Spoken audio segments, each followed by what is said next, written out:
Any individual that exits the courtroom during proceedings will not be permitted to re-enter until recess.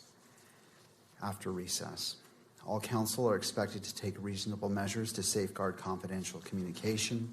Such measures may include the use of screen protections on electronic devices and care to avoid the inadvertent capture of privileged or private discussions by recording equipment or by those present in the courtroom. Second, the court will address the camera operator and the still photographer. If both of you could please approach the lectern.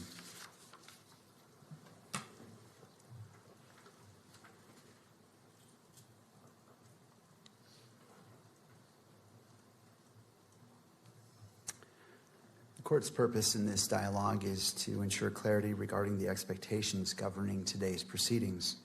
Could you both please state your roles for today's hearing?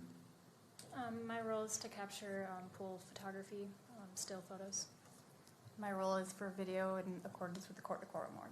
And I apologize. Would you mind putting your names on the record? Tess Crowley. Megan Thackeray with KSL. Thank you. Have you both reviewed the court's standing decorum order? Yes. Yes. Do you understand the requirements set forth in that order as it applies to your activities today? Yes. Do you require additional time to review the order or to adjust equipment to ensure compliance? No. No. Do you anticipate any difficulty complying with the order? No. No. All right. Thank you both.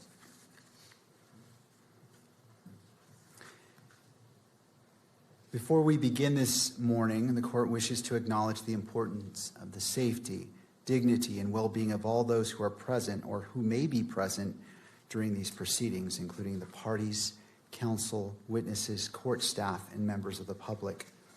The court is also mindful of its solemn obligation to protect and uphold the constitutional rights of Mr. Robinson and Ms. Kirk. In furtherance of those important interests, all persons attending these proceedings are reminded that portable electronic devices are not permitted in the courtroom or on the fourth floor. Cell phones are not permitted in the courtroom unless expressly authorized. Any unauthorized possession or use of a cell phone or electronic device in the courtroom may be addressed by the court. For those individuals who have a cell phone, I invite you to join me as I silence my cell phone to ensure that the proceedings today can proceed without distraction. The court also expects every person in attendance will be treated with the dignity and respect to which they are entitled. Consistent with this court's standing decorum order, all spectators shall remain quiet, civil, and orderly at all times. Spectators shall not engage in conduct that is distracting, disruptive, provocative, disrespectful, uncivil, or threatening in any manner. Spectators shall not make audible comments of any kind, shall not shake or nod their heads, and shall not make gestures or of other visible reactions during the hearing. Spectators shall also not wear or display pins, buttons, signs, clothing, photographs, or other items expressing support for or in opposition to any person connected with this case or expressing any position concerning the status of this case as a capital offense. The court appreciates the cooperation of all present in maintaining a courtroom environment that is safe, respectful, and orderly, and faithful to the rights and dignity of every person involved. All right. My understanding is the parties wish to address an issue before we get started. Is that correct? We may. Mr. Novak. Thank you, Your Honor, and good morning. I passed up to the court after providing copies of it to counsel for the state and counsel for the media, a single piece of paper. Does the court have that? I do. Thank you, Mr. Novak. Thank you, Your Honor.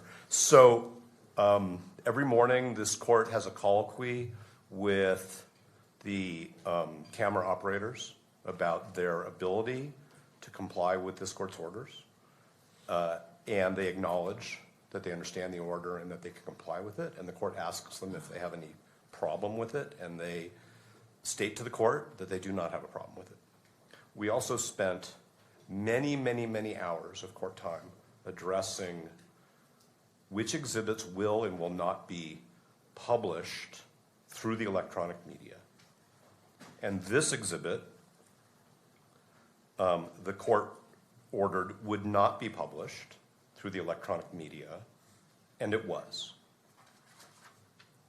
And without belaboring the point, the court can imagine our concern that the media and the state who control this exhibit and the publication of this exhibit in the courtroom as per the court's orders failed to comply with this court's orders after all of the effort that we made and the court made to make sure that the court balanced everybody's rights, including the rights that we're concerned about, which are Mr. Robinson's. No doubt the counsel for the media and counsel for the state will say that it was a very, very brief mistake, that it was corrected as soon as they realized the error, but it's done. It's out there. It's photographed. I'm informed secondhand that if I want to buy this image and maybe even have it framed and put behind museum quality glass, I can do so and put it up in my office. Obviously, I'm not going to do that. But my point is, it doesn't matter how long the court's order was violated when we live in an electronic. I wanted the record to be clear that we're concerned that the court's orders have been violated, and they've been violated with respect to an order that was specifically designed to protect Mr. Robinson's right to a fair trial. And I don't want to belabor the point any further. I'm also not going to refer to the exhibit with any more specificity because it's not necessary. Is there a requested remedy or potential sanction that you feel is warranted given the actions which you have outlined this morning? I think that we would like to think, when I say we, I mean Mr. Robinson's counsel, about that. We have, as the court knows, repeatedly asked this court, moved this court, not to have electronic broadcast of this proceeding, of any of the proceedings, and specifically this proceeding. The court denied those motions and overruled our objections to the specific EMC requests. So I think it's a little premature, but I can represent to the court that we will suggest a remedy in advance of the next hearing. Well, Mr. Novak, I appreciate that, but I would ask that if it is something that is concerning, that it be addressed immediately. So I'm not going to wait until this. I recognize and appreciate what you have described, and this was on my mind a lot last night as well. Okay. I don't want to sit on this, so I ask you respectfully to confer with your counsel and come up with that, because I want to address it. I agree. It is concerning, and it warrants examination and to be addressed immediately, especially as we have a little bit left of our preliminary hearing. So I want to give it the weight it is needed, and I don't disagree with you. Then why don't we beg the court's indulgence? We don't need to empty the courtroom. We can go talk about what we think an appropriate measured sanction would be, and we can bring that suggestion back to the court in a few minutes. All right. Well, before we do that, I want to turn to the state and to the media to address what you've addressed, and then obviously if there's a part two, then therefore. And I appreciate the invitation, and I also appreciate the court's desire to address the consequences, if any, immediately. Thank you, Mr. I was not trying to delay it. I just think it's an issue which warrants some thought. The court has said it gave it some thought. We will have a suggestion very briefly. Thank you. Turning to the state.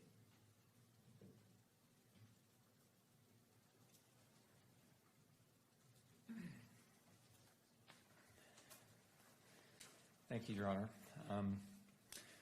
I think at the outset it's important to recognize that everyone's doing their best here. The court is, I know the clerks are, I think the media is, we certainly are, and the defense is. This issue came up in the context of an examination of a witness. One exhibit was published. Before the exhibit at issue was also brought onto the screen, I explained what we were going to do, and then the exhibit was brought onto the screen. I reviewed the video last night, The camera captured this for approximately 2 seconds.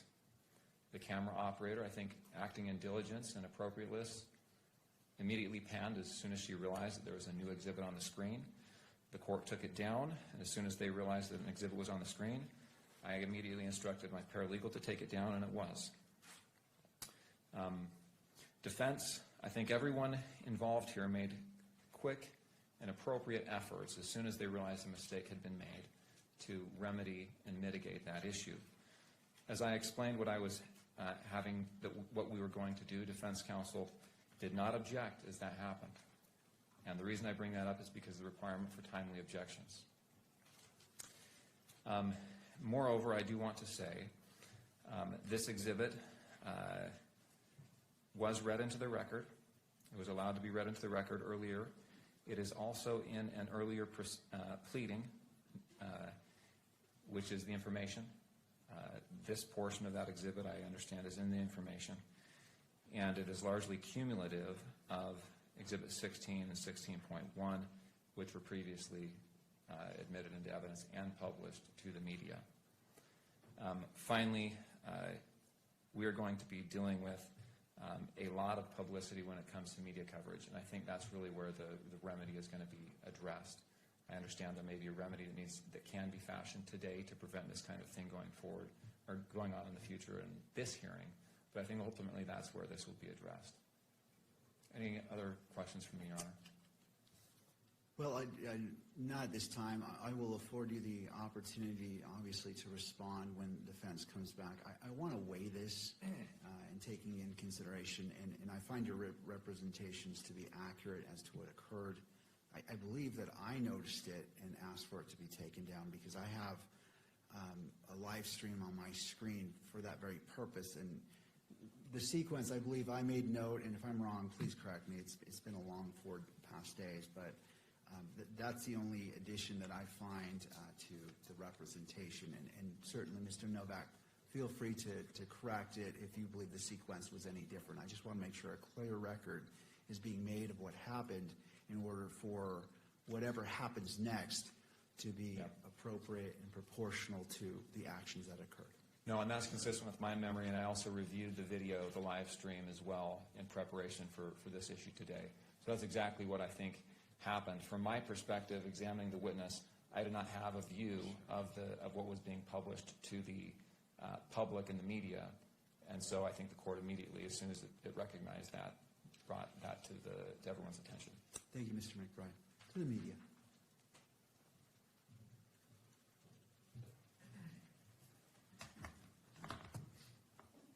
Good morning, Your Honor. Good morning.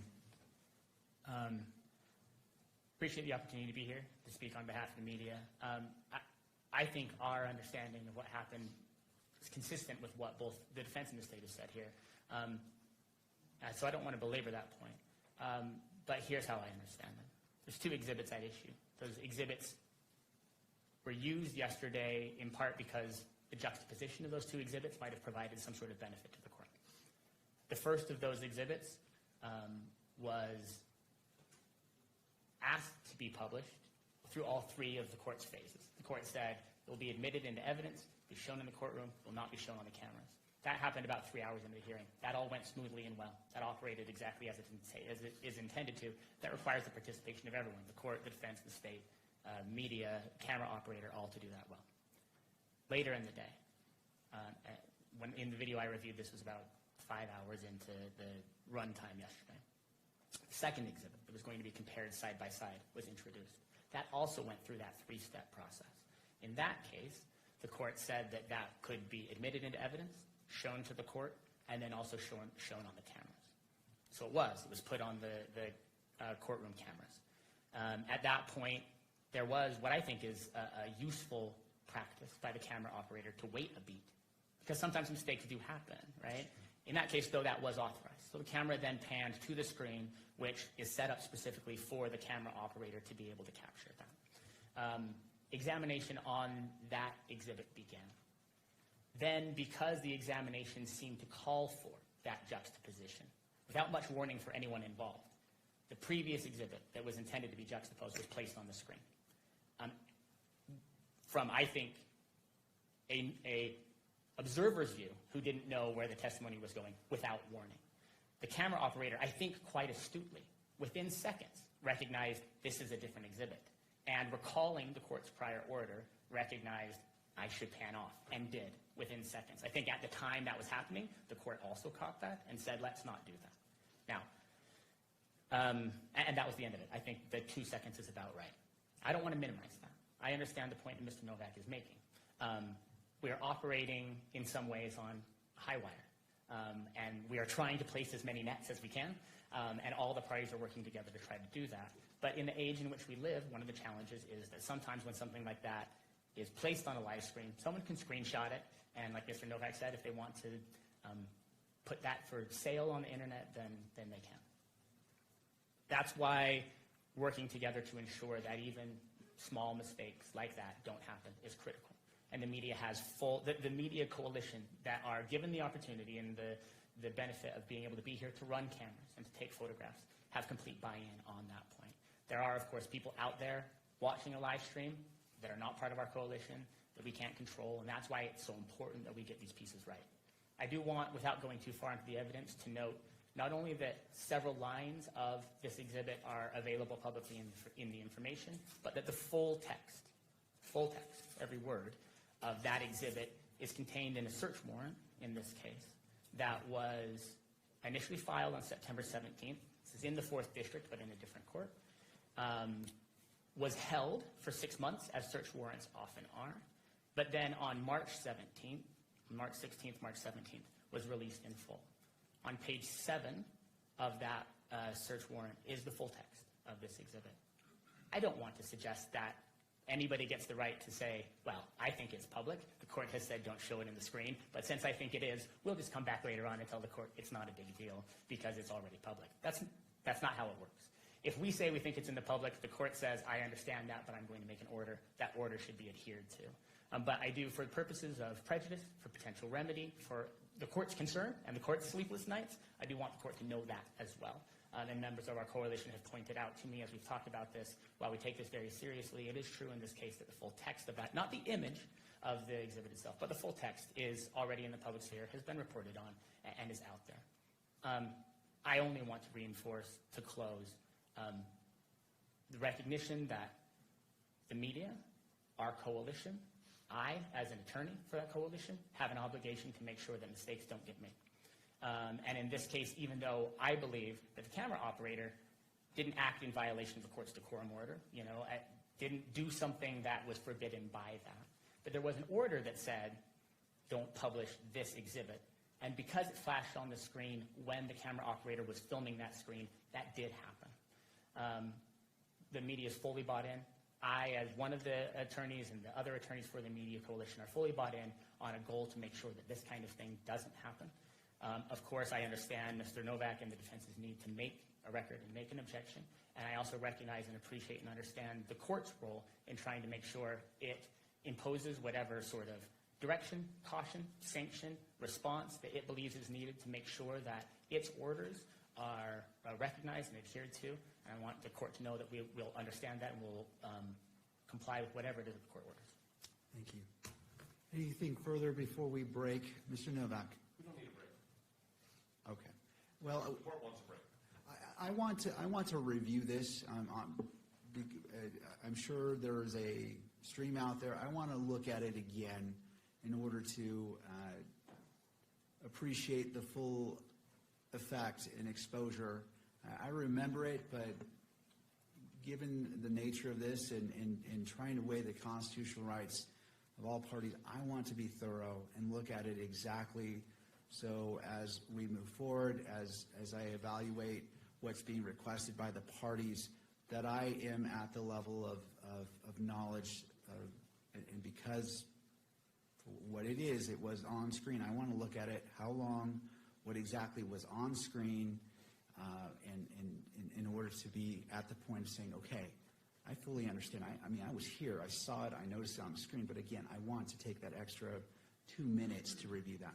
I'm not suggesting that we rush through this at all. I just wanted the court to understand that our request for the remedy and the sanction We are prepared to share that with the court, but we can certainly wait until the court has had an opportunity to review whatever the court thinks it needs to review. The permanence of this violation of the court order is a different issue from how long it took to correct the violation. It's a permanent consequence. In other words, that image is out there forever and ever in violation of the court's order, no matter what actions the court, the state, and the media took to remedy it, because that's the technological world we live in. So that's my response, if I may, to the arguments. But we can hold our suggestion until the court's ready for it. All right. If the parties feel it'd be helpful to confer while the court is reviewing it, you may, just so that if you choose to, I encourage it. If you don't, I respect that. A court's going to take about 5 minutes. Again, I just want to review it, to be brought up to full speed, and just to have it freshly in my mind. I'm going to make one more point, if I may, and that is this is not the first time that this has happened. We had earlier proceedings in this case where the cameras depicted images inside the courtroom that the court had prohibited, and the court imposed certain consequences on the media as a result of that. And so that's just something to keep in mind, in my opinion. Thank you. All right, before the court takes a 5-minute recess and to review this, does any party need the benefit of the record based off the dialogue between me and Mr. Novak?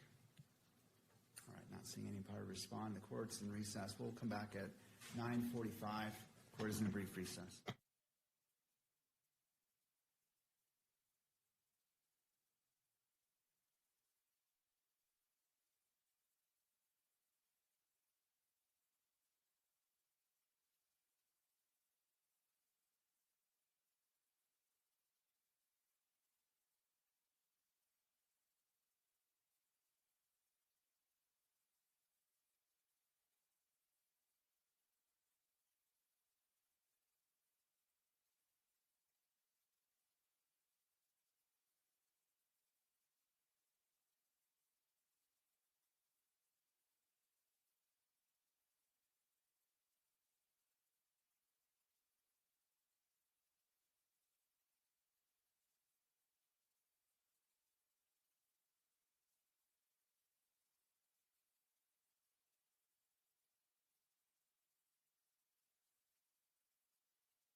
seated.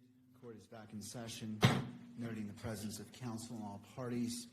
And where we left off is the court took a recess to review the video. And I appreciate the patience of the parties as well as everyone in attendance when it comes to constitutional matters and balancing constitutional rights and transparency. This court will take the necessary time to make sure it's given the weight it deserves, and it is deserving of every moment that has been spent. Mr. Novak, turning to you. And perhaps before you begin, let me go ahead and make a record of what I noted that is at issue. And after I put this on the record, certainly if either side wishes to be heard about the court's understanding, I welcome your comments. Exhibit 24 was displayed on the monitor visible to the media camera. Exhibit 16 was displayed on all monitors and appeared on the live stream for approximately 3.5 seconds. The camera operator redirected camera before any party called attention to the display of Exhibit 16. Approximately 16 seconds later, the court observed the image and stated, "Let me stop you, Mr. McBride. I'm not sure. Is this being broadcast?" Mr. McBride responded, "Let's take that down."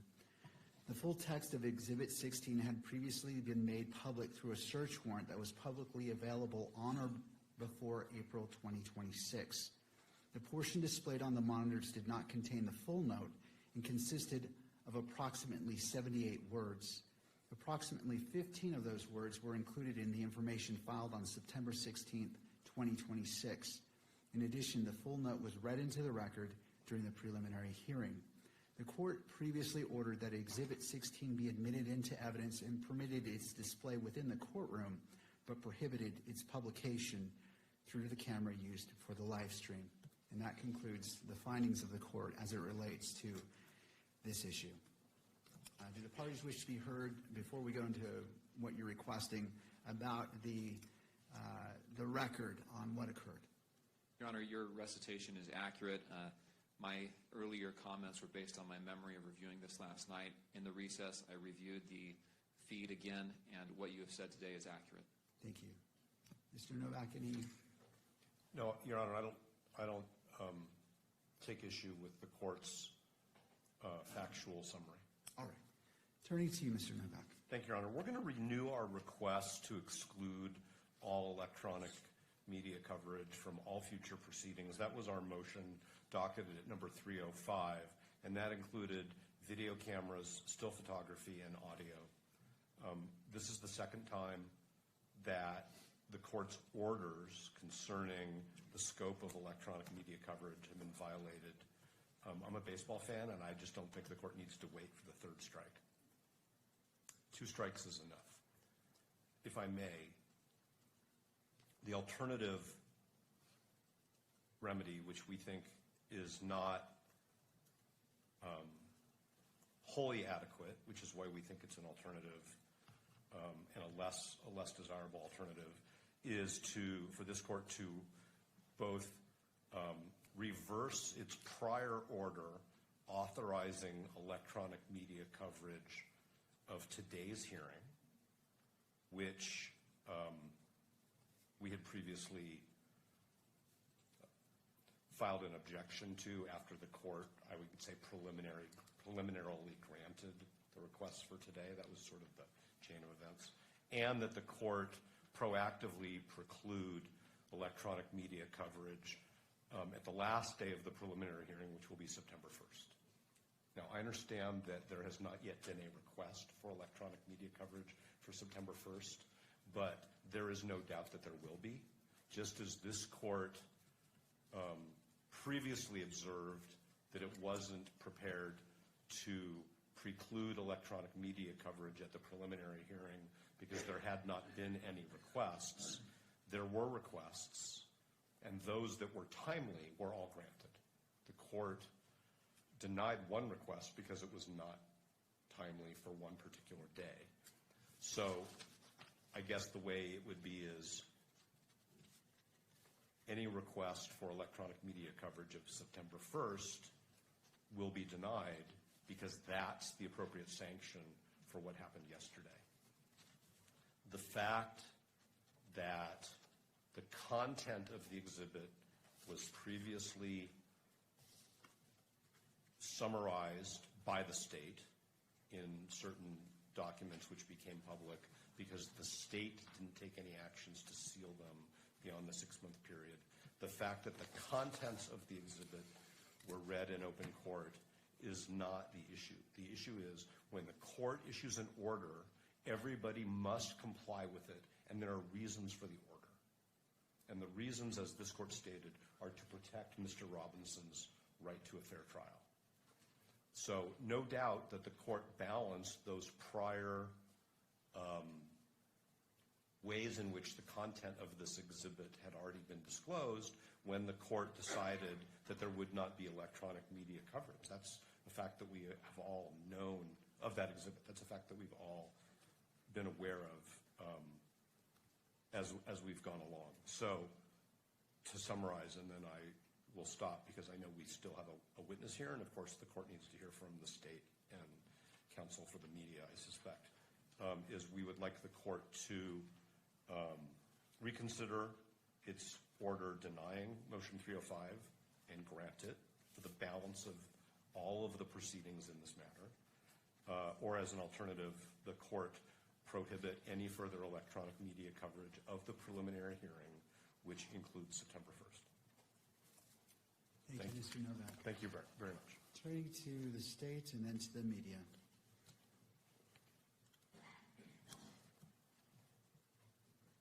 Yes, Your Honor. As to the remedy, we've heard of instances where the media has been able to delay publication of the recordings of the proceedings. We've heard of instances where that has been a short delay of like 30 seconds. I've talked to the media attorney about this, and they do not have the capability to do that right now. My suggestion would be for future proceedings to order the media to look into that capability, and that would be a remedy that perhaps could be used in the future. I think that would be a satisfactory remedy to avoid this type of thing in the future. As to the other remedies requested, we have one witness. The final witness, well, the defense has one witness. That witness is a ATF DNA forensic biologist, and I assume that the exhibits that will be admitted through her will be of that nature. We've already, in fact, admitted the report that she is going to be testifying to. The reports, I should say, that's exhibits 30 and I believe 34. And so I don't think we have, and those have already been published, I don't think we have the same risks or, I'll just say risks with her testimony as we do with some of this other evidence that has already been admitted. Thank you. To the media.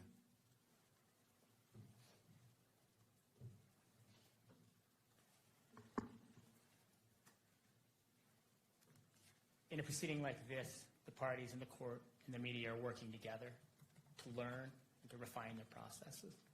I hear Mr. Novak's remarks about challenges that we've run into in the past. I recall, it hasn't been that long ago, a time when the camera was placed in a location in the courtroom that was causing challenges. The court moved it. When there were challenges with aspects of the court's ruling, the court reiterated those, and those processes improved. We are getting better at this. Media is on board and recognizes the court's obligation and its significant efforts to balance the interests here. In light of the court's ruling, including its recognition that the media operator in this case beat almost all of us to the punch, right? And saw what was happening on the screen and moved away as quickly as they could. We believe that the procedures that the court currently has in place, even if they don't, every moment of every hearing deliver the result that we are intending to deliver. Those processes are working. I don't believe that a further adjustment, much less a sanction, much less a revisitation of something that says let's keep every photographer, every camera out of this courtroom for every proceeding, in light of the court's well-reasoned and exhaustive rulings after long briefing on all of this, the court is currently balancing these interests correctly, and we therefore ask the court to to allow the parties to recognize that the time we're dedicating this morning represents a reiteration of the importance of these principles. The media and the parties all recognize that. We'll continue to endeavor at all times to do all that we can to ensure that those are adhered to, and let the parties go forward under the current procedures without further order or sanction by the court. Thank you. Any further arguments before the court issues its ruling? No, but thank you for the opportunity. Thank you. And I'm just updating my notes as I'm intending to issue this ruling right now. I'm just making sure that I'm capturing all the points made in the argument right now.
almost done. I appreciate the party's patience.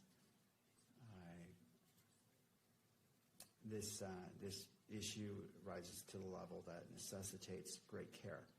And as my practice, I don't like to rush or make snap decisions. And I want to give this the full analysis that it's due. So thank you again for your patience.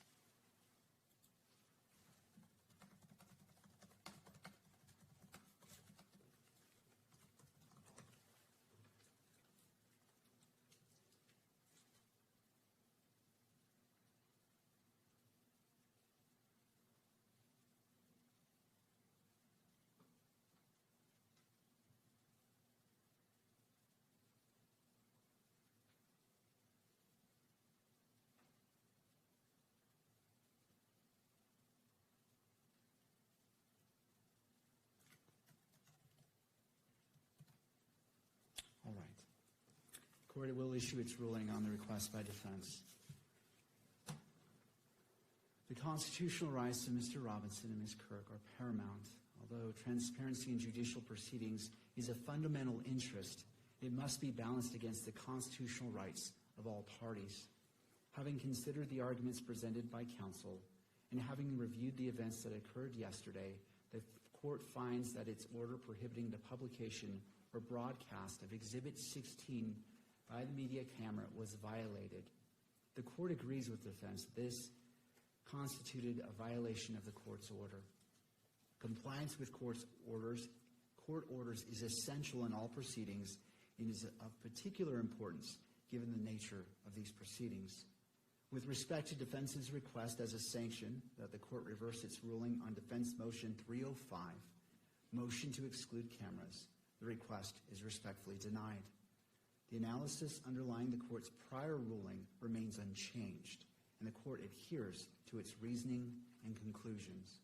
With respects to the defense's alternative request as a sanction to prohibit all cameras and electronic equipment from today's proceedings, thereby preventing the electronic capture of the proceedings for those inside and outside of the courtroom, the request is granted in part and denied in part.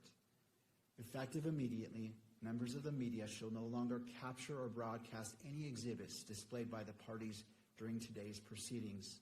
The court finds this sanction to be proportional and appropriate in light of the violation of the court's prior order. The court reserves this sanction as it relates to September 1st. It is not before the court. There has not been a request for electronic media coverage, and the court won't issue a pre-ruling. When it becomes, that request has been filed and all the deadlines which the court has imposed in regards to the MC filing are in place, if motions are filed, the court will entertain motions in brief argument ahead of the September 1st hearing and address it at that time. This is the ruling of the court. Thank you. Turning to the defense, if you wish, you may call your next witness. We would like the benefit of the record before we start taking evidence today. Yes, Mr. Grenander, and I'll allow all parties, given the ruling of the court, briefly. And I'll be brief. And this is in relation to the continued taking of evidence today. And I'll start my statement, Judge, with something that was very insightful that you said the other day. You mentioned, and I quote, "Sometimes you need to take time to save time," close quote. And so that's my purpose for standing up here this morning. We have spent the better part of a day, a little over 5 hours, I believe, hearing from witnesses that the defense has called at this preliminary hearing. And no doubt the defense is entitled to call witnesses at a preliminary hearing as allowed by the rules. But I think it's important that the court remind all parties about the purpose of this hearing. This is a probable cause hearing, as Your Honor has repeatedly stated. The defense has invoked the term reliability many times. And the court, frankly, has found the evidence that's been admitted, the testimony. As a gatekeeper, the court has found it reliable. It's been presented. The exhibits have been found reliable. So any questions of additional reliability are really questions of credibility of the witness and weighing of the evidence. And that is not really what this court engages in at the probable cause standard. And so this is all couched in the context of a likely forthcoming standing objection that the state may lodge if the testimony is long and drawn out and exceeds the scope of the preliminary hearing, gets into areas of a 702 hearing, possibly even trial. We will lodge this objection, but I wanted to just simply state the authority, Judge, behind our objection if we do make that. As your court is well aware, the magistrate at this stage of the case must view the evidence in the light most favorable to the prosecution. And that's cited to in a number of Utah cases to include State v. Schmidt. Schmidt continues, this means that when reasonable inferences from the evidence cut both for and against the state's case, the magistrate lacks the discretion to choose between them and must leave such a determination to the fact finder at trial. A few other cases I would like to refer the court to. State v. Pledger, which is a Utah 1995 Supreme Court case. Speaking of this standard, the court says, the standard bars the magistrate from requiring the prosecution to address or even eliminate alternative inferences that could be drawn from the evidence in favor of the defense. So even assuming the defense scores points today in calling these witnesses, again, the court cannot really weigh those in favor of the defense. State v. Hester, which is a Utah Court of Appeals case 2000, where there is conflicting evidence, quote, the magistrate may not sift or weigh the evidence, but must leave those tasks to the fact finder at trial. Of course, we're not at trial yet.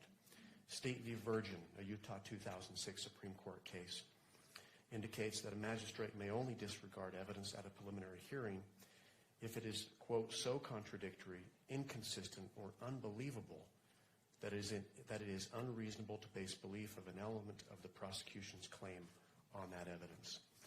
There's a State v. Drozbecki case, which is a Utah Court of Appeals case 2010.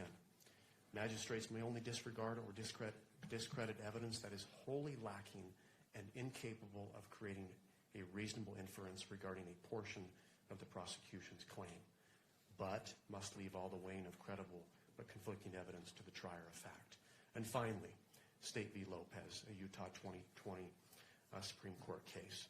Speaking of this probable cause standard at a preliminary hearing, the court said, under this low bar, it may be difficult for the defense to overcome a prima facie showing of probable cause. Even an alleged victim's recantations may sometimes be insufficient, given that the magistrate must view all evidence in the light most favorable to the prosecution and draw all reasonable inferences in favor of the prosecution, close quote. Judge, Your Honor has heard 4 days of testimony now. The evidence is overwhelming. It's devastating. And the question needs to be asked, the purpose of continuing with testimony if it's long and drawn out. Of course, the defense has the right to call witnesses, but it needs to be within the context of this preliminary hearing. So again, we may be lodging a standing objection of relevance and exceeding the scope of this hearing. That's my record. Thank you, Mr. Grunander. Do other parties wish to be heard as it relates to Mr. Grunander's statement? To the defense?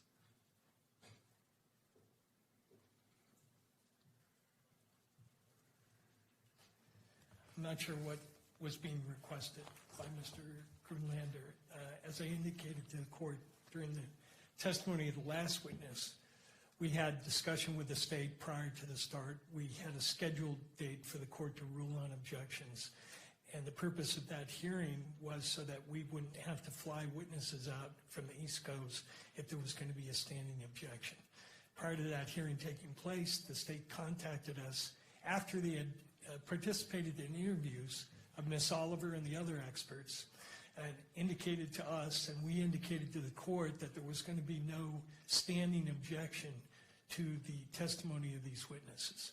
So if he's lodging a standing objection now, I think he's waived it, or he should be stopped from asserting it given the circumstances. I didn't hear that he was asserting that, and I intend to keep this next witness focused on the issue that I think is relevant, which is the state presented DNA reports through a non-expert. They selectively read into the record a portion of those reports which left an extremely misleading impression of the significance of that evidence. So I have the author of the report here, and I'm going to hopefully educate the court on what the limitations are of the report, and that's it. I hope to be done with the witness by noon, direct and cross, and that will be the end of it. All right, thank you, Mr. Burton. Before I have you call the witness, just want to make sure that the media had well, I'm not sure if the media needs to be heard on Mr. Grunander's response. All right, thank you. All right, Mr. Burt, you may call your next witness. Thank you. Call Ms. Oliver.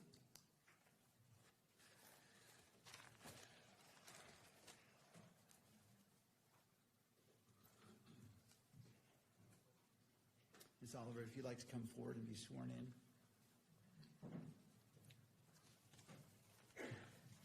You do solemnly swear that the testimony you shall give in the case now pending before the court will be the truth, the whole truth, and nothing but the truth, so help you God. All right, ma'am, you may be seated.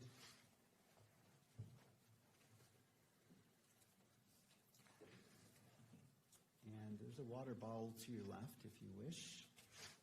And after you're seated, if you wouldn't mind adjusting that microphone, bringing it close to you to pick up your testimony from today. Mr. Burt, your witness. Thank you. Could you tell us your name, please? Caitlin Oliver, Oliver. And Ms. Oliver, could you bring that mic a little bit closer so I want to make sure your voice is projected? Thank you. What do you do for a living? I work for the Bureau of Alcohol, Tobacco, Firearms, and Explosives as a DNA section chief. And how long have you held that position? I've been a section chief since January, and I've worked with the ATF for about 9 years. Prior to that, I was a forensic biologist. And where were you a forensic biologist before you started to work for the ATF? Prior to the ATF, I worked for Jefferson Parish Sheriff's Office in New Orleans, Louisiana, as a DNA analyst and a DNA quality manager. Back in September of 2025, what were your duties and responsibilities? I was a forensic biologist. And do you recall that around September 11th, you received a request to do some DNA work at the request of the state of Utah? Yes. Could we display State's Exhibit 30, which is in evidence?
instance, the next sample down, 1.2, where the state read paragraph D, admitted paragraph F, you state in F, based on this calculation, there is evidentiary support for the inclusion of Tyler Robinson, correct? As a possible contributor.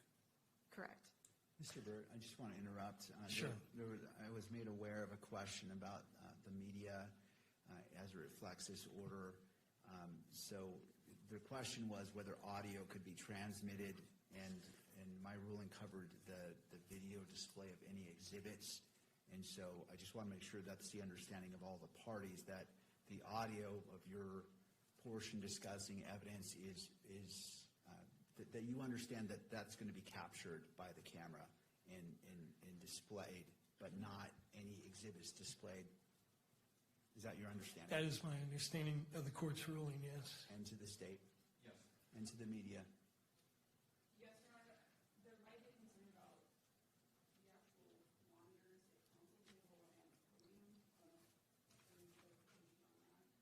Well, that's why I give my notation at the beginning of the morning that the parties are responsible to monitor their monitors, and that's there because they're entitled to view it, but they're responsible to ensure that the monitors, as the camera is picking up the courtroom, it's directed not to focus on the monitors, but inevitable capture may occur, and that's why that instruction is given.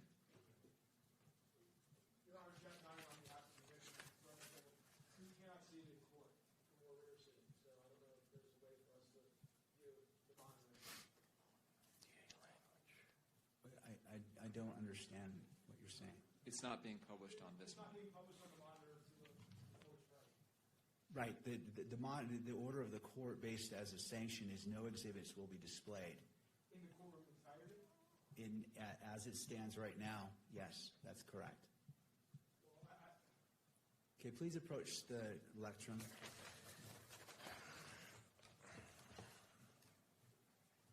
Your Honor, it's just hard for the victim's family to be able to follow the evidence if everyone but the victim's family is able to view the exhibits here in court. Thank you. I appreciate your concern. This monitor is not on either. So it's only the attorneys. The attorneys have a right to view what exhibits are being displayed, to make their motions, objections, and to see it. It is the court's discretion on what's displayed in the courtroom for publication, and the court issued a sanction given the events of yesterday, and that's the court's ruling. Your Honor, I just asked the court to consider that the victim has the right to be present, obviously, at the hearing. And the presence without being able to see the exhibits, again, it's our position, is not meaningful. Thank you. I appreciate your concerns. Mr. Burke.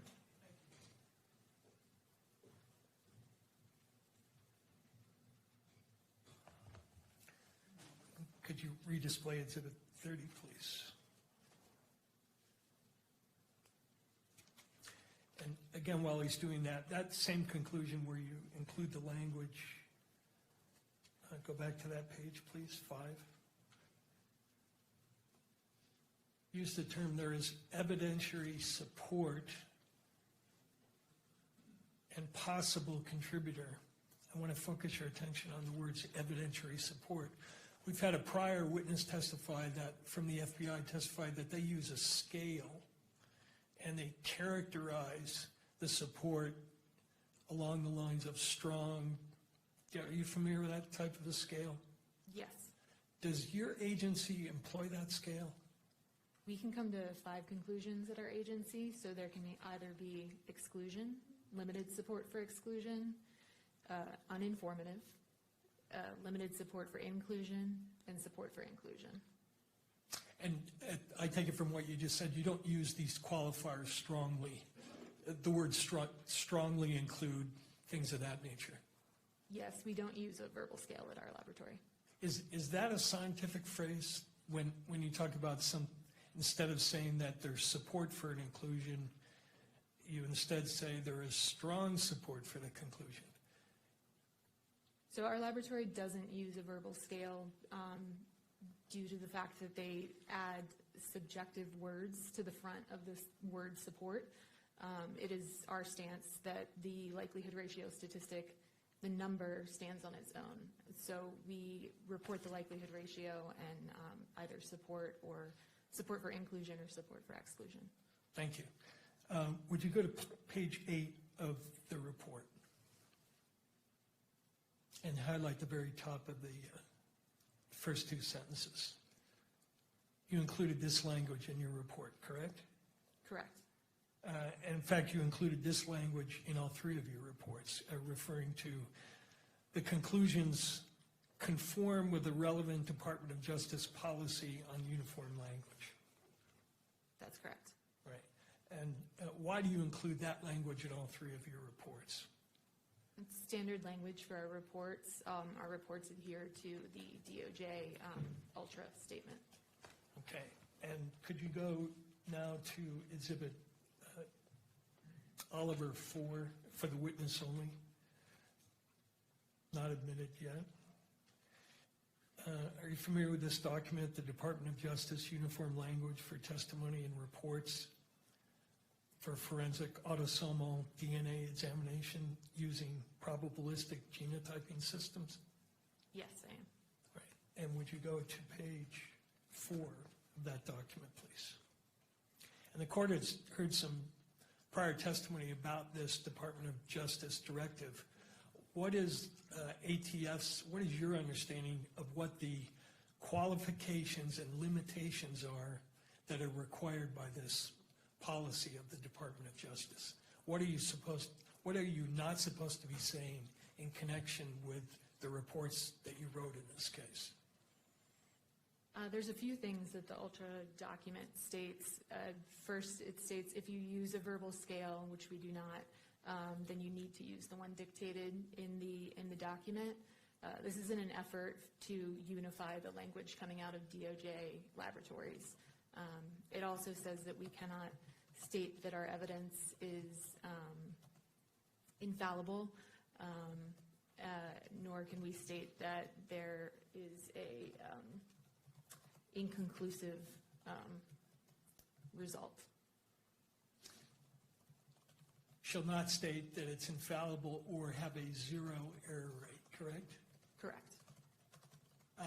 It also states, does it not, that you shall not assert that a likelihood ratio of any magnitude provides an absolute identification or source attribution of an individual to an evidentiary sample. Correct. And are your reports in conformity with that? You're not stating or implying that anything you did here is asserting an absolute identification of someone as the source of any of the evidence that you examined, correct? Correct. With forensic evidence, it's impossible to state with 100% certainty anything. That's why we report a likelihood ratio, to speak to that uncertainty with a statistic. All right, and would you go to the next page of that document? This policy requires that you not state or use the expressions reasonable degree of scientific certainty, reasonable scientific certainty, or similar assertions of reasonable certainty. You didn't do that in any of your reports, correct?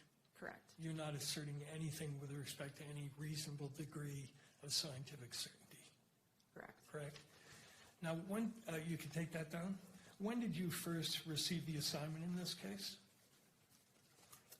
I would have to refer to my case record to know the exact date. Do you have those in front of you? I do not. Okay.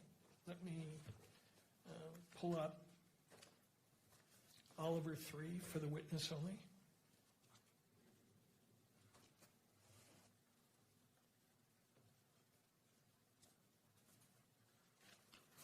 And go to the third page. Does that third page help refresh your memory on when you may have received this case? Yes, on September 12th, 2025. Okay. Is that when you first started doing work on the case, do you think? Yes, it is. Now, prior to doing work on the case, did you receive permission from someone to consume any samples in the case? Yes, I did.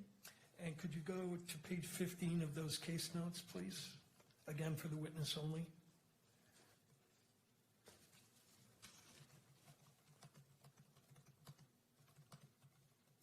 recognize this email? Yes, I do. And can you tell me what the email is and what information it conveyed to you in connection with your examination? Yeah, so it's standard procedure at our laboratory that when we receive a case, we request permission to consume from the agent. We request that they reach out to an attorney if one is assigned. In this case, we will not begin any work on the case until we've received that permission to consume. So this email is us receiving permission to consume the samples and move forward with testing. Now, does your lab have a policy for preserving samples for independent testing by the defense? Where possible, we will not consume samples where it's possible. And that policy is a longstanding one, not only in your lab, but pretty much everywhere in forensic DNA analysis, right? That's correct. Goes back to 1996, does it not, when the National NRC recommended a policy that samples be split wherever possible at the front end of the analysis to allow for independent examination. Where possible, yes, that's correct. Right, and they did that because it was their conclusion, was it not, that a wrongfully accused person's best insurance against a possibility of being falsely incriminated is the opportunity to have the testing repeated. Such an opportunity should be provided whenever feasible. Correct. Okay. Could you now go back to Exhibit 30, page 8?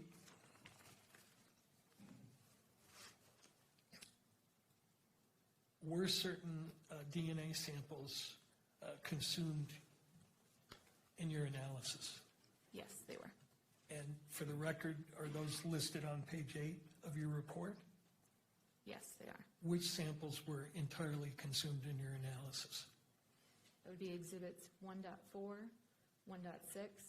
1.9, 1.10, 1.12, 2.1, 3.1, 4.1, and 5.1. Okay. Then are there a number of samples listed above there in the report where you say the DNA extracts will be retained, and then you list 1.1, 1.2, 1.3, 1.5, 1.7, 1.8, 1.13, 7.1, and 8.1? Correct. Does that mean that those are all swab samples, correct? They were swabs, yes. All right. Does your report mean that you consume the swabs, but you have some liquid extract remaining as to those samples? Correct. Now, are all of the samples, let's talk about the samples in Plaintiff's Exhibit 30. Were all of the samples you looked at there mixed samples? Could I refer to my tables in my report? Sure.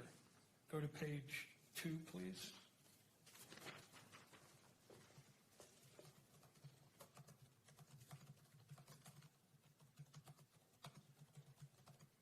And can we go to page 3 and 4? 3 and 4, please.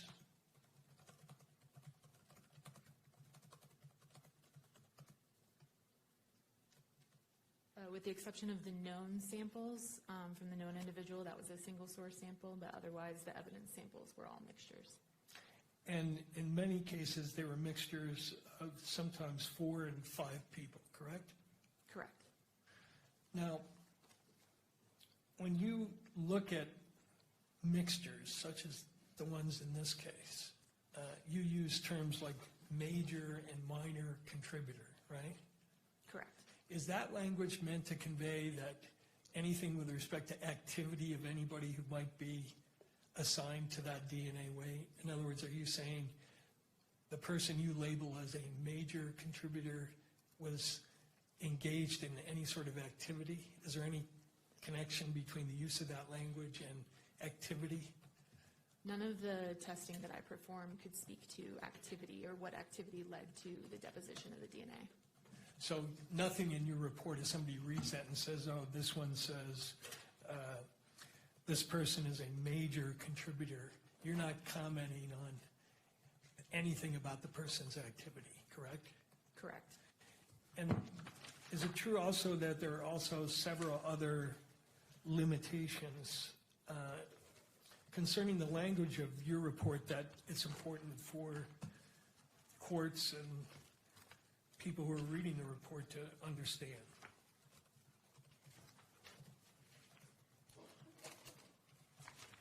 I'm sorry, what was the question?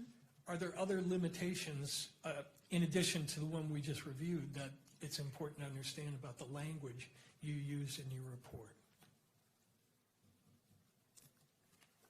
In terms, is there something specific that you're?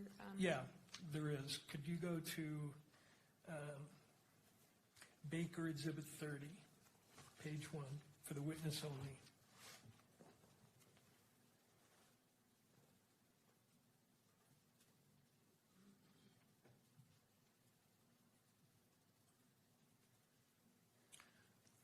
Are you familiar with this publication? Yes. This is a publication by the National Institute of Standards and Technology called Forensic DNA Interpretation and Human Factors. Correct. This is put together as a guidance document for practitioners on what, to simplify it, essentially what to say and what not to say. I don't know that I would call it a guidance document. NIST is not a regulatory body for DNA testing. It was a report that looked into forensic DNA reporting and specific human factors that could affect our testing.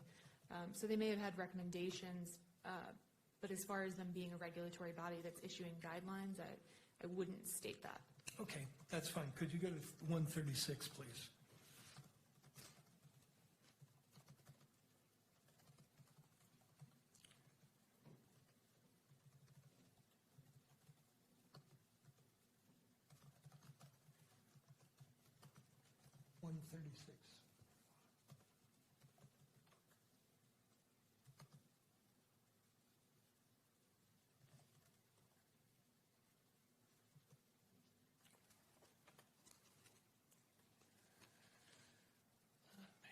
This is Baker 30.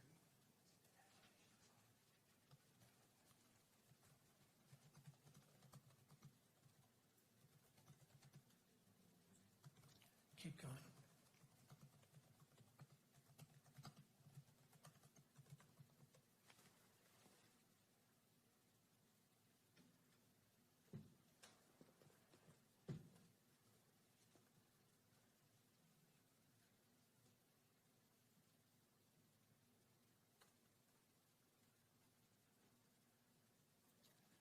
There we go, right there. Wait, 135, I'm sorry. And then scroll down to the next page. So they're making recommendations here as to how the report should be worded, correct? Correct. Let me ask you whether you agree with some of these limitations, or they call them caveats.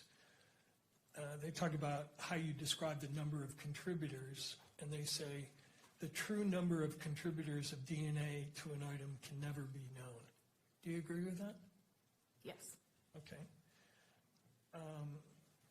They also say, let me ask one question before I ask this one, which is, do you use something called a reporting cap in all three of your reports? Yes, so for our likelihood ratio statistics, we cap the statistic at 1 trillion. The actual number could be a lot higher. It could be quintillion, octillion. We chose 1 trillion because it has meaning, I think, to people that can understand what 1 trillion is. An octillion and a quintillion gets a little high at that point, so we cap at 1 trillion. And they talk here, do they not, about how you convey the idea of a reporting cap, and they say the LR reporting cap was chosen because of the limitation of biostatistical modeling and independence assumptions of STR loci. Do you agree that that's why the cap is chosen? I believe we chose our cap for the reason I stated. Do you disagree with that statement in terms of why the cap is chosen? I'm not familiar with the paper that's referenced there, so I would have to familiarize myself before I said I agreed or disagreed. Fair enough. And then they also suggest that you alert in your report that profile descriptors cannot be applied to activity level issues. Do you agree with that? Yes, so this is what you were stating about calling a major contributor. It doesn't speak to the activity that led to the DNA deposition.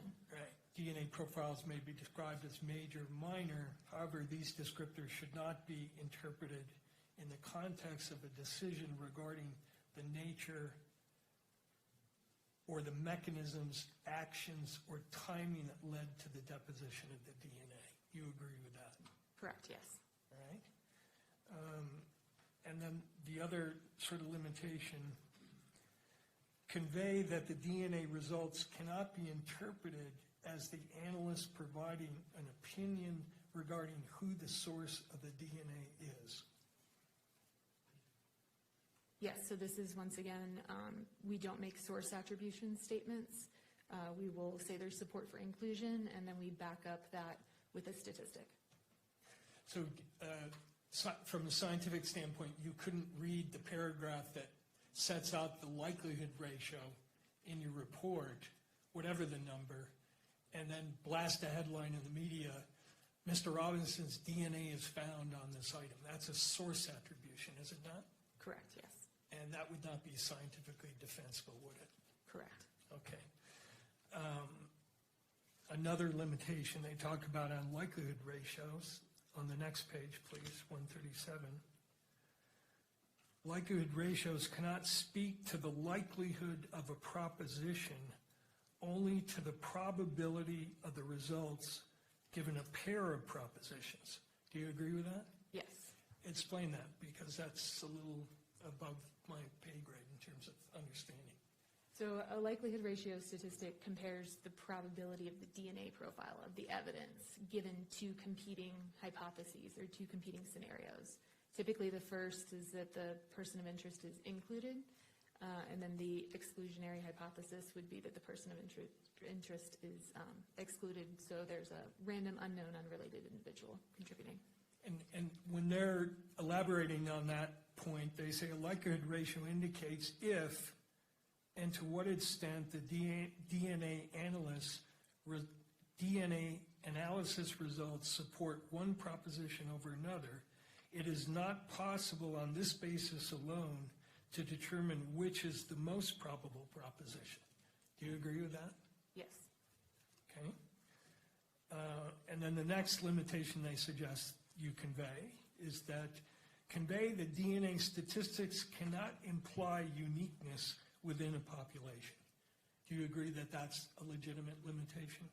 Yes. And explain what that means.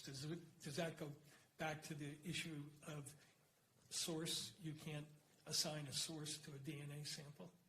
Correct. Okay.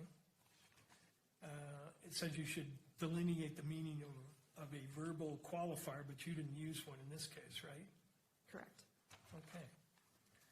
Now, you mentioned that your testing cannot, and correct me if I'm wrong, I don't want to mischaracterize it, your testing, none of the testing in any of the three reports can answer the question of how and when DNA got deposited. Is that true? That is true. DNA can't speak to the activity that led to the deposition of the DNA. And the report says, with regard to that issue, with the increased sensitivity of DNA techniques and sophisticated software, a DNA profile may be developed even when the contributor of that DNA never touched the item or area that was swapped. Alternatively, a person's DNA may be present when they were not involved in the crime. Do you agree with that? Yes, once again, I cannot speak to the activity. Can you explain how it's possible that a DNA profile may be developed even when the contributor of that DNA never touched the item or area that was swapped? So it's possible if, say, the pen that you're sitting there using for the week, you, say, hand it off to the judge, and the judge then touches it for a period of time, and then I swab it. It doesn't speak to who handled it last. I could test that. I could get both of your profiles. I wouldn't know which person was the last person to handle that item. All right. And similarly, if you had a lot of DNA on your hand, we shook hands, I then went to pick up an exhibit, a gun, I touched the trigger of it, your DNA could be on that trigger, right? It is possible, yes. Okay, even though you never touched the gun. Yes. And that's why, because of those possibilities, you can't make any assessment of how or when DNA got deposited, correct? Correct. How long can DNA persist on an item? DNA is quite stable over time. It can be broken down due to environmental insults, so things like heat and humidity are known to break down DNA over time. But I couldn't give you an exact number. Were certain of the samples that you tested in this case degraded samples? There was degradation present in some of the samples. And what can cause degradation? Like I said, there's environmental insults, heat, humidity. Now, the second report that you wrote had to do with a Dremel item that was taken from Mr. Robinson's home. Correct. And did you request certain what are called elimination samples in regard to items that were recovered from his home? Yes. Tell the court what an elimination sample is as opposed to a sample that relates to what's called a POI, person of interest. So an elimination sample is a sample taken from a known individual that it may be assumed that they could have come into contact with it. If I were to, say, swab your vehicle, then I would want your DNA sample as an elimination to eliminate you in order to look for any additional DNA that may be there. And you say they're assumed contributors because depending upon the location, for instance, somebody's house, you would expect if there were multiple people in that house that perhaps everybody in the house could contribute to a certain DNA result. It's possible. So you'd want samples from all those folks to see if they contributed to an item that would be associated with a place where they congregated. Correct. And I noticed from your case file that you also requested, but I don't think you received, elimination samples from agents who were involved in this case. Correct. Why do you request those samples? The type of testing we perform is quite sensitive, and so it is a standard practice that we request elimination samples from any of the investigators involved in order to potentially eliminate them in case they could have contaminated the evidence. Okay. Now, in report number 157, if you could bring that up, please. Oliver 157, which has been admitted.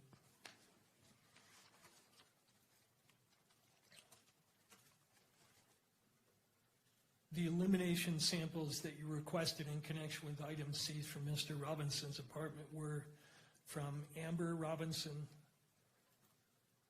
Matthew Robinson, and Lance Twiggs, correct? Correct. And that's because you had information that those people were associated with the house. Correct.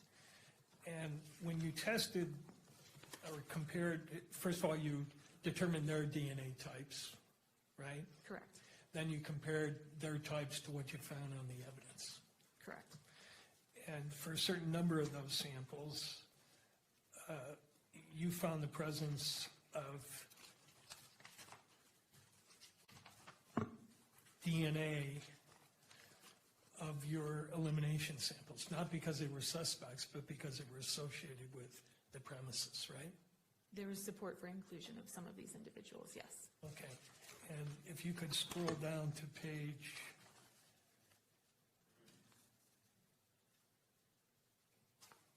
4, which is the table. I just want to review briefly with you. for instance, item number 1.4, which was a swab from the rifle, you used the elimination sample of Mr. Robinson's father, and you found his DNA on that particular swab, correct? I would say there was support for inclusion of Matthew Robinson on the sample obtained from the swabs of the bolts of the rifle. I'm glad you pointed that out. That's, again, consistent with your other testimony. You're talking again about support for inclusion as a possible contributor. Correct. And Again, not because he's a suspect, but because he's associated with that premise.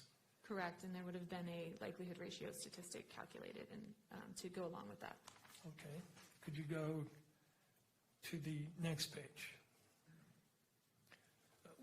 Similarly, with respect to 1.6, you found, again, Matthew Robinson on swap number 1.6, or a profile that indicated he was a possible contributor. There's support for inclusion of Matthew Robinson. Okay. And next page, actually go page to page 7.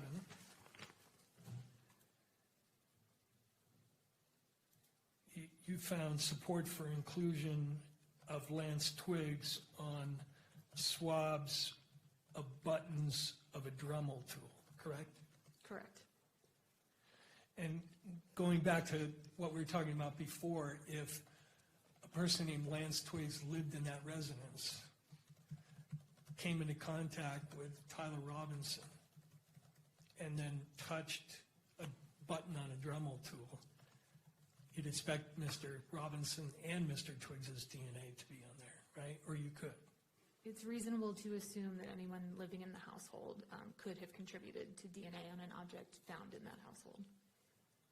And similarly, you found profiles to suggest support for inclusion of Mr. Twiggs on other areas of the Dremel tool, correct?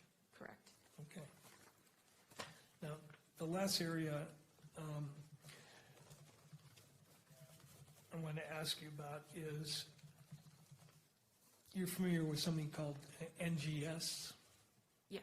What is NGS? NGS stands for Next Generation Sequencing. It's a DNA technique that sequences your DNA, so it looks at the individual sequence of your DNA. And is it true that in your field, that whole area of NGS is something that's at the forefront of everybody's attention? For instance, when you go to seminars and you look at the presentations, there's a lot of talk about NGS, right? That's correct. Yes, it's a newer technique. And is it being developed by ATF as a technique that's going to be used or has been used? Not at this time, no. And is there plans to do that? Not at this time, no. Okay. Do you know if other labs have implemented it? I believe there may be some laboratories in the United States that have it in use, but I wouldn't have direct knowledge of that. Now, you used a program in this case called STR Mix, correct? Correct. And that's sold by a company in New Zealand, that software? Correct. Have they developed another program called STR Mix NGS? I'm not aware of NGS software. Could you go to 156, Oliver 156?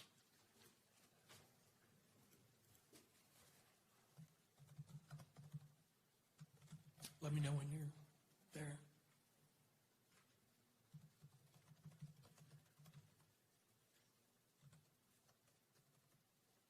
Are you aware that STR, the developers are selling a product called STR Mix NGS? I was not aware, no. Okay. Now, sequencing analysis is different than what you did in this case, correct? Correct. And how so?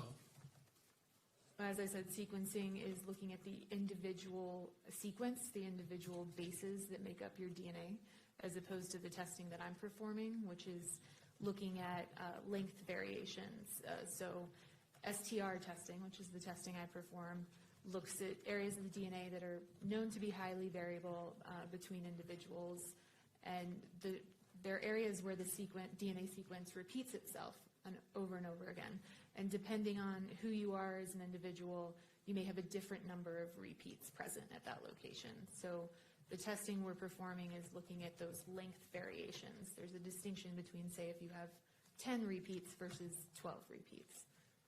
But you're not looking within those lengths to see what the sequence of the DNA is.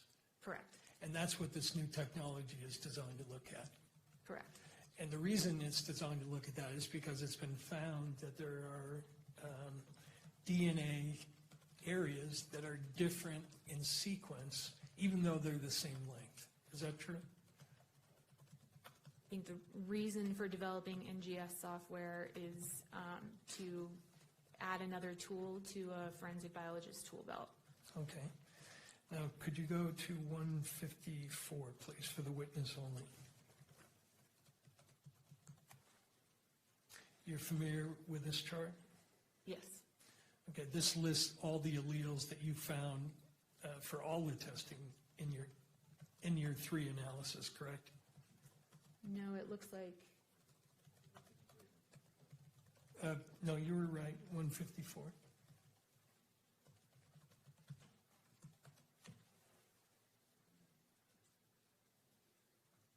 Yeah, this is one, what's the exhibit on this? Okay. You're familiar with this chart, right? I reviewed the first page of this chart. I have Sure. not reviewed the entire Go to thing. the first page. This lists the alleles that you found, correct? For the known samples, yes. Okay, now go to the second page. And is it true that for the alleles of interest in this case, one of the alleles of interest is at the D3 location, allele 17? One of the locations that we look at on the DNA strand is called D3. That's a location, yes. Right, and in this case, the 17 allele is important because Mr. Robinson had a 17 allele, correct? Correct. And some of the evidence had a 17 allele Correct. at that location. Correct. So as I understand the way you do this, you look and compare whether those are the same number, basically. I wouldn't state that's how we do our comparison. So it's not just number matching. We're using STRmix, the STARmix software, in order to perform an analysis of the software that looks at the possibilities for a DNA profile and make comparison to the knowns that way.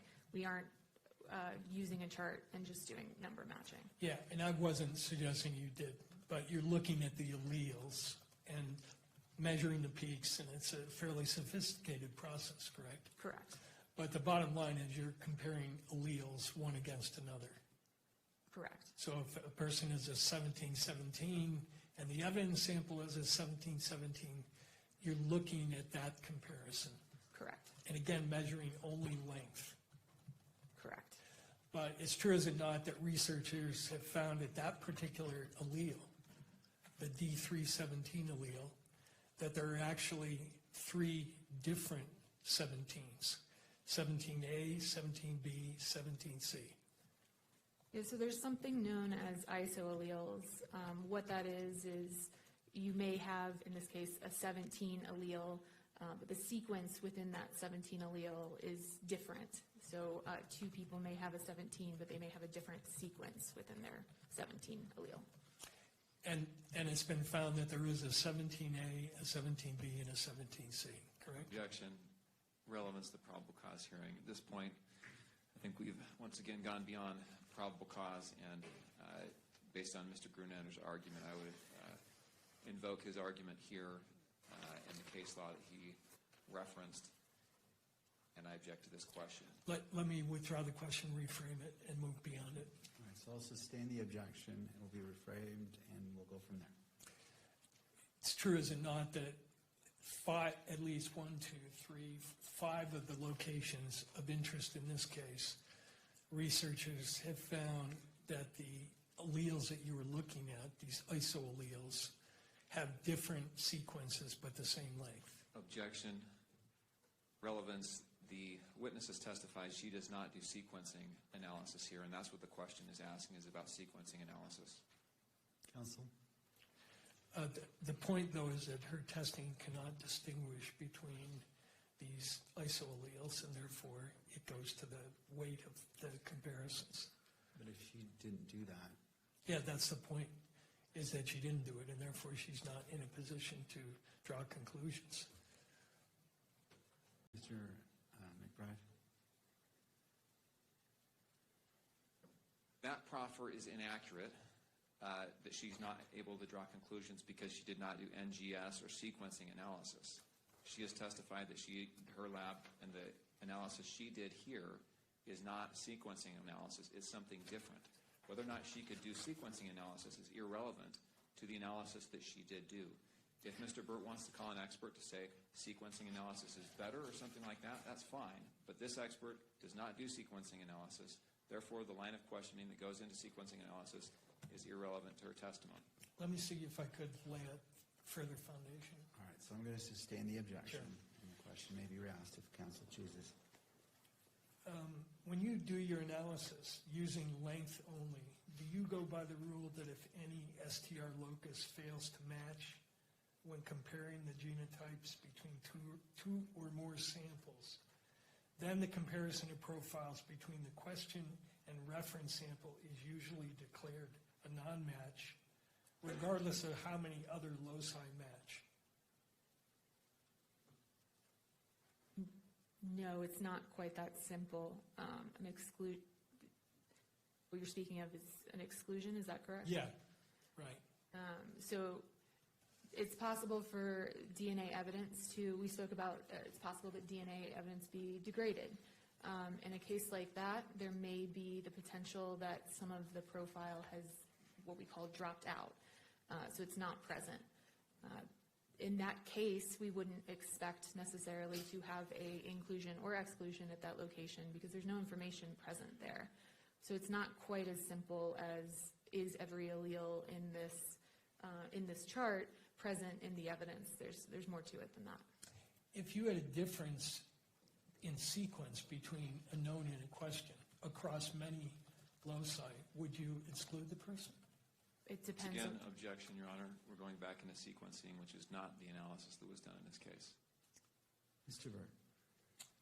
Again, Your Honor, if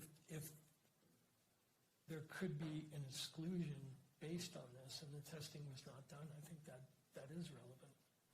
But as it relates to this witness and her first-hand knowledge, I'm not seeing that tie-in as it relates to her. Right, let me move on then. So I'll sustain the objection. Now, you said that all the samples you looked at in that one report were mixtures, correct? Correct. And the number you get in the likelihood ratio depends on how many contributors you estimate, right? The number is going to vary if you say I think it's a mixture of 2 people versus I think it's a mixture of 5 people. It's not necessarily the number of contributors. The likelihood ratio speaks to the weight of the evidence. And so it's comparing known individuals to the unknown sample. It could be a low number and be a single source sample. It could be a high number and be a 4-person mixture. It's not necessarily directly correlated with the number of contributors. Let me ask you if you agree with this. This is from the NIST mixture study. And likelihood ratio numeric value is not a measurement of a physical quantity. Do you agree with that? Correct. Rather, it is a ratio of probabilities in the opinion of the expert assessing the likelihood ratio and is dependent on the specific propositions used to formulate it and also on the individual making the assessment. Correct. Yes, I agree. And does the final likelihood ratio depend on the number of contributors you assume? No, it does not. It has no effect whatsoever. it can have an effect. It's possible. It's possible multiple other factors could contribute to the likelihood ratio. Is it somehow difficult to figure out how many contributors there are in a sample?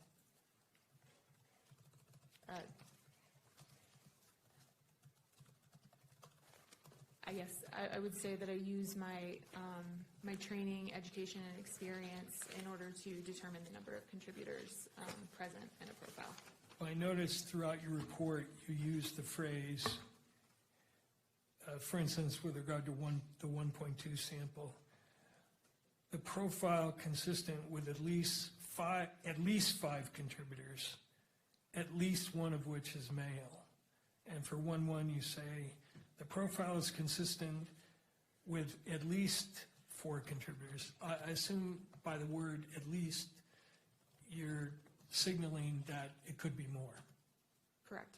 And as the number of people to a mixture increases, the difficulty in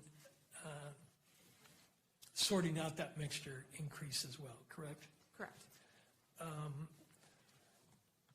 I noticed in your standard operating procedure there's some guidance on interpreting 3-person mixtures. Familiar with that, right? Yes. And it says, and correct me if I'm wrong, approximately 70% of 4-person mixtures present as 2 or 3-person mixtures, based solely on number of alleles present. It's possible for them to present, yes.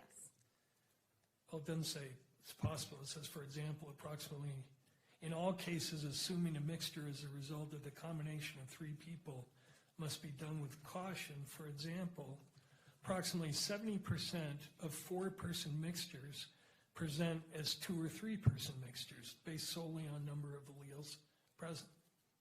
You said you're referencing my SOP? Yes. Is it possible for me to take a look at it? Sure.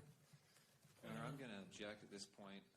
The point that defense counsel is getting at is made in the last answer, which is that the difficulty of sorting out mixtures increases as the number of contributors increases.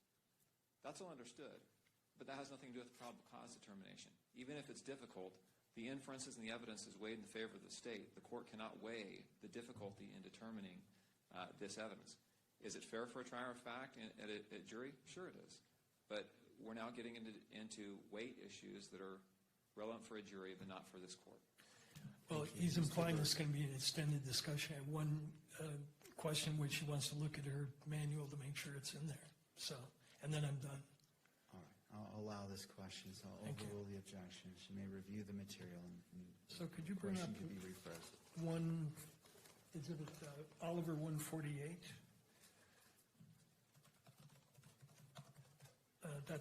This is your SOP document, correct? Correct. And then go to page 83.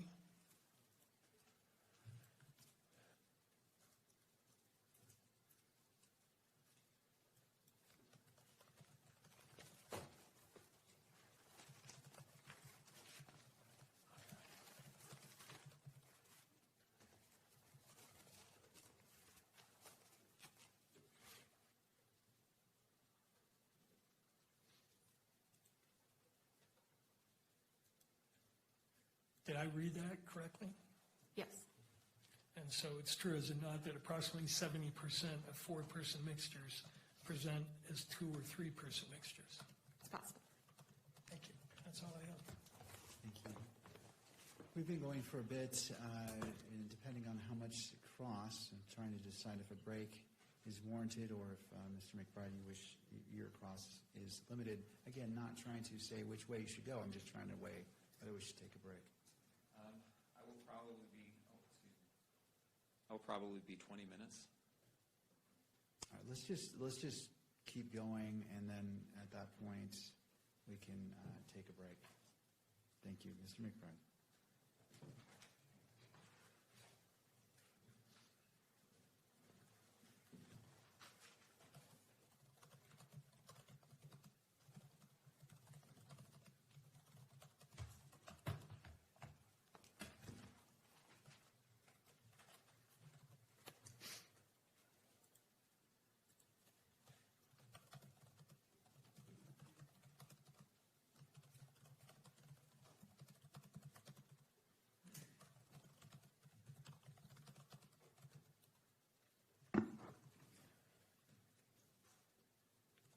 Good morning. Morning. Is your lab accredited? Yes, it is. What does that mean? So our laboratory goes through a voluntary accreditation process where a external third party comes in and audits our laboratory to a set of standards. Specifically, the ATF laboratory is accredited, and specifically the DNA section of the ATF laboratory is accredited to two sets of standards. One is an international set of standards called ISO 17025 for testing laboratories, and additionally, a DNA-specific set of standards put forth by the FBI. Does the accreditation require that the methodologies you use be validated? Yes. The methodologies used in this case have been accepted by courts across the country, correct? Correct. Does the accreditation require that forensic biologists like yourself satisfy certain qualification standards? Yes, we're required to perform competency testing prior to participating in casework, and additionally, we participate in twice a year proficiency testing.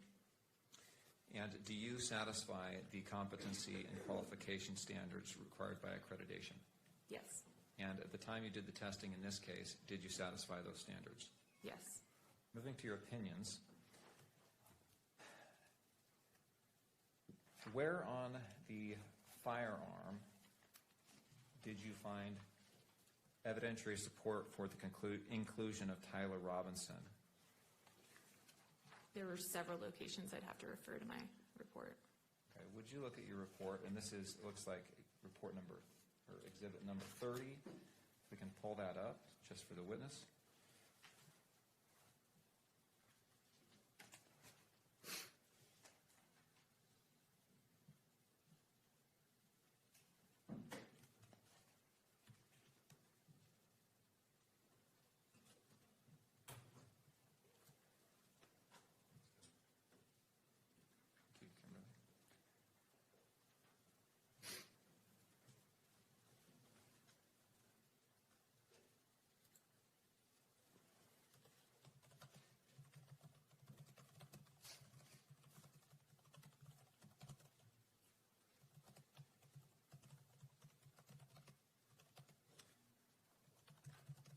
Had it for a minute here. A minute ago.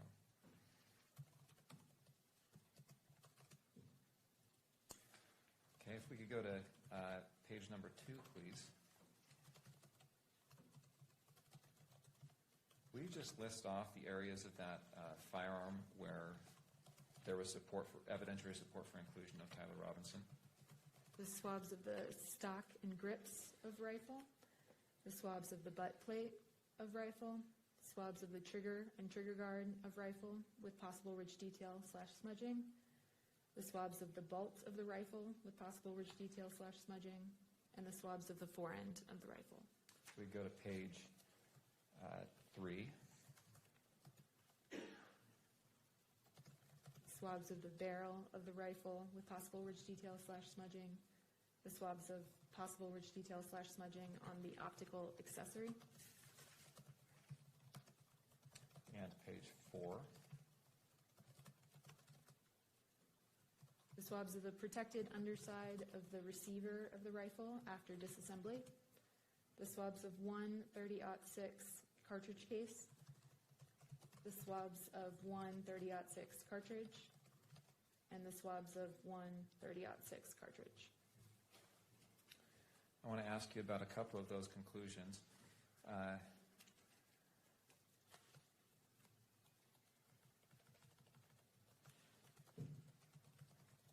Let's look at page 5, please.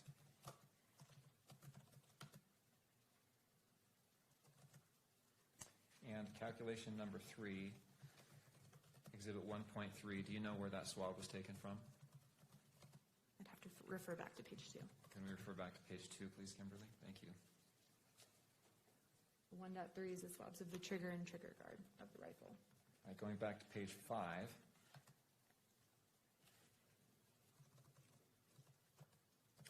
And we've had some talk, some testimony from you and some questions for you about the likelihood ratios. What was your conclusion as to the likelihood ratio that you analyzed in this question calculation number 3. For this exhibit, the DNA profile was at least 1 trillion times more likely if it originated from Tyler Robinson as the major component and 3 unknown unrelated individuals than if it originated from 4 unrelated individuals. You say at least 1 trillion times more likely. So it could be a much higher number than 1 trillion. Is that accurate? It's possible. But the protocols in your laboratory say you cap that at the number 1 trillion. Is that right? Correct. We would not report a number higher than 1 trillion. And it looks like you also did a probability statistic as well in paragraph E. Is that right? Correct. It's another way of stating the likelihood ratio statistic. And will you state your findings you made here in paragraph E, and that's on page 6.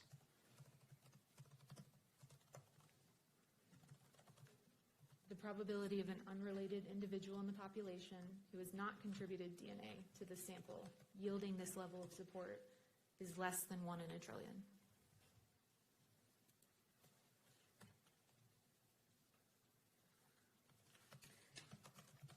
And same question there. The trillion number, it could be far less than that, but you stop your calculations or the statistics at 1 trillion. Is that right? Correct. Let us move to page 7 with regard to statistical analysis calculation number 7. Now, do you remember what 1.3 or 1.13 and 2.1 are? I'd have to refer back to page 3, I believe. You could jump to page 3. Thank you, Kimberly. Page 4, I'm sorry. Page 4. The 1.13 is the swabs of the protected underside of the receiver of the rifle after disassembly, and 2.1 is the swabs of one 30-06 cartridge case. Now, did you do the swabs themselves? I did not.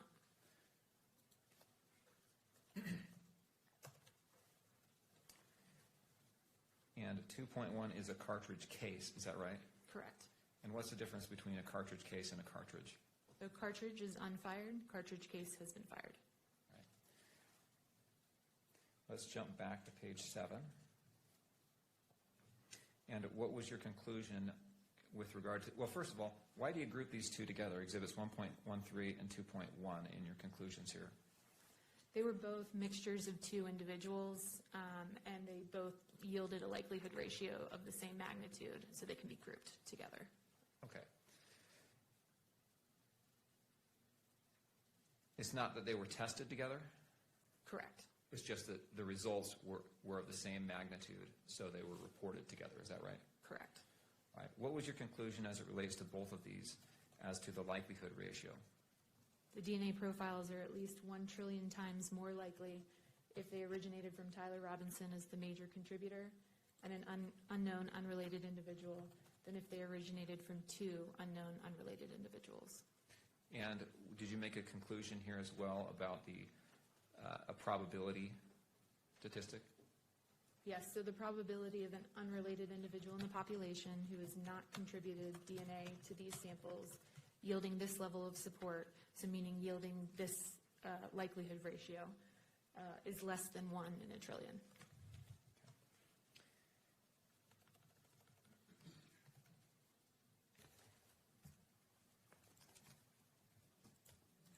Nothing else. Mr. Rhodes.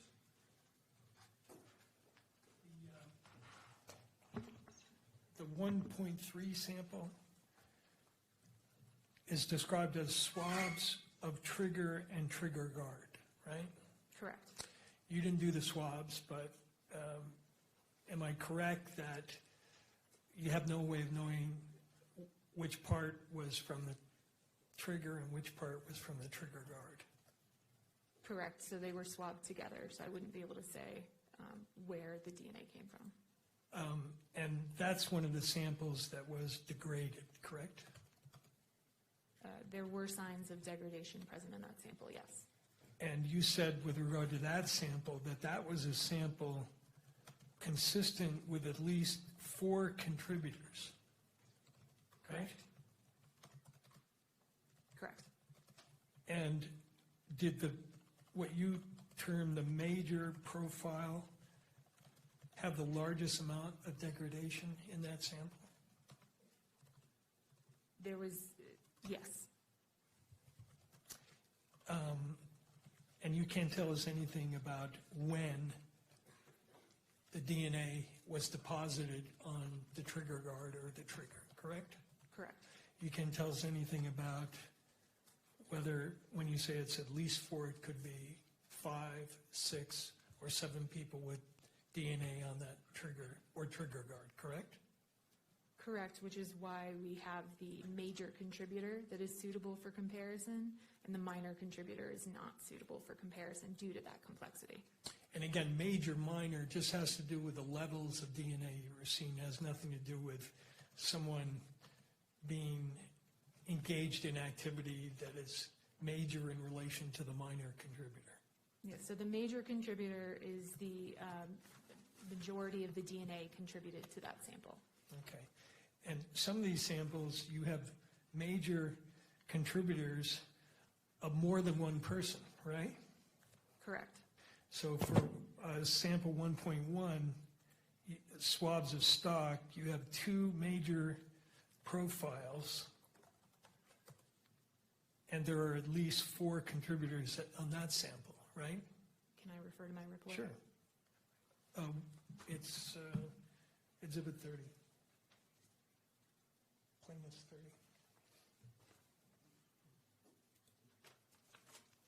Right?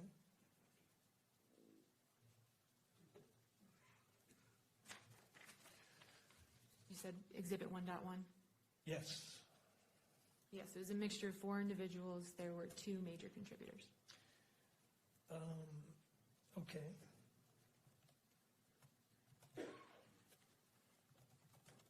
And again, with regard to all these samples, no way of knowing when or how the DNA got on those samples, correct? Correct. You referenced another statistic in your report, which is the statistic related to paragraph E, I guess. Correct. Is it what's called a random match probability statistic? Or is that something else? It itself is not a random match probability statistic. It is a way to represent the likelihood ratio similar to a random match probability. But it's still a likelihood ratio computation, right? Correct. It's based off the likelihood ratio computation. And it's still subject to all the limitations we've talked about. Correct. Can't attribute it to any person. Can't state it's infallible. Can't state there's a 0 error rate.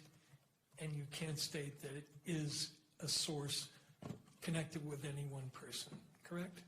Right. So part of not being able to state source attribution is the reason we report the likelihood ratio statistic. It speaks to the weight of the evidence.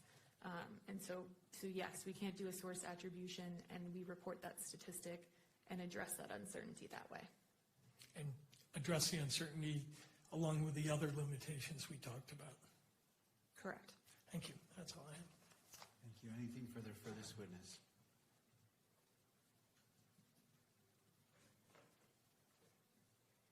No. All right. May this witness be excused. All right. Thank you, ma'am. You may step down. Anything further from the defense?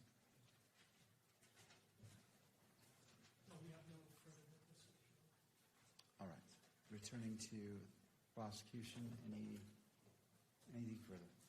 No, Judge, we have no rebuttal evidence to present at this hearing. The state has no rebuttal evidence to present at this hearing. However, before we break, there is the matter that was discussed yesterday with respect to publishing in the courtroom Exhibit 12.1 so that the victim's family can observe that. Thank you. All right. Do the parties wish to be heard as it relates to this briefly, and then the court will issue its ruling? Your Honor, I actually just want to make a quick record. We have advised Mr. Robinson of his right to testify at this hearing, and he is choosing to take our advice and not testify. Is that correct, Mr. Robinson? And I note that he's nodding in the affirmative. Thank you, Ms. Visser. All right.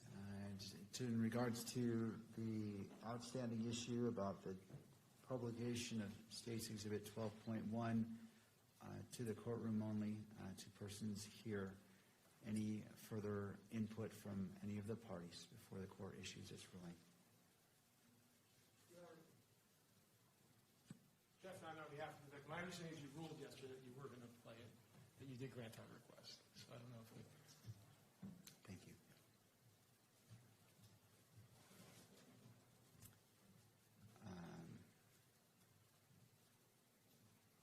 Judge, I might simply add, given the court's ruling this morning with respect to displaying exhibits, we may want to make a record with the live streaming folks here that it's not going to be published. Thank you. All right. Nothing further from any of the parties? Okay. Just updating some notes.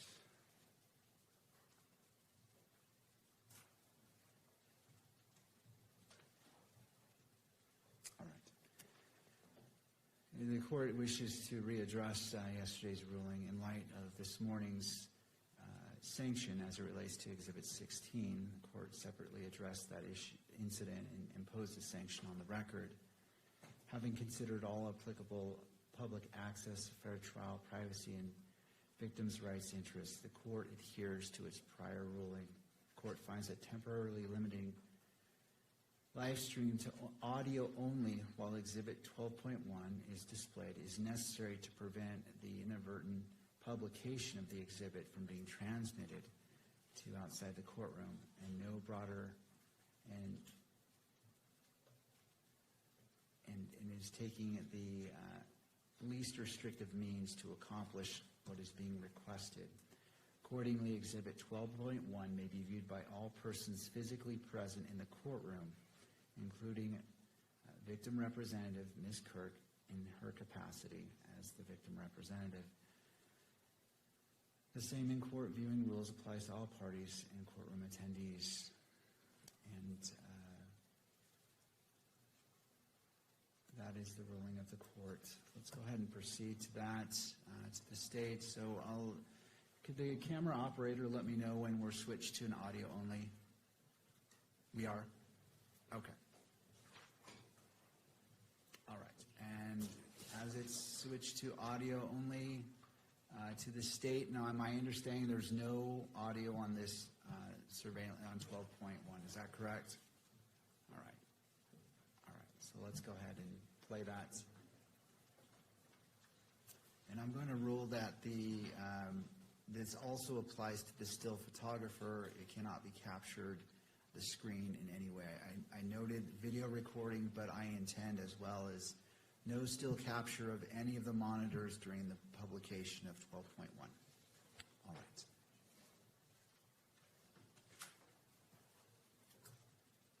And to the stage, just let me know if you're ready. Let's go ahead and play it now.